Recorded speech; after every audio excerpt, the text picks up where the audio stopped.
उन्हाळा सुरू झाला आहे आणि उन्हाळ्यामध्ये शरीराला थंडावा देणारे आणि तितकीच ऊर्जा देणारे लाडू कसे बनवायचे हे आज आपण बघणार आहोत. हे लाडू बनवण्यासाठी आज आपण साखर किंवा गुळाचा अजिबात वापर केला नाही. तर सर्व पदार्थ आपण यामध्ये जे मिसळले आहेत ते शरीराला थंडावाच देतील आणि उन्हाळ्यामध्ये जे काही आजार असतील किंवा रोगप्रतिकारक शक्ती वाढण्यासाठी मदतच होईल. अगदी शेवटचा लाडू सुद्धा एका हाताने सहज वळता येईल इतकी साधी सोपी पद्धत मी तुम्हाला सांगणार आहे. चला तर मग फार वेळ न घालवता लगेचच पाहूया.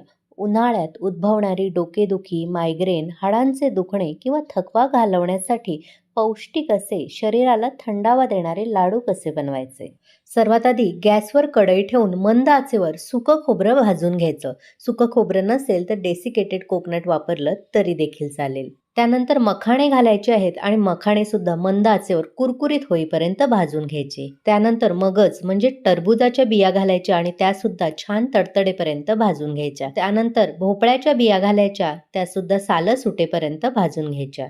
सर्वात शेवटी थोडेसे बदाम थोडासा रंग बदलेपर्यंत भाजून घ्यायचे. हे सर्व पदार्थ थंड झाले की एका मिक्सरमध्ये घालायचे आणि त्यानंतर त्यामध्ये भाजलेले चणे घालायचे आणि एकत्रित वाटून घ्यायचे.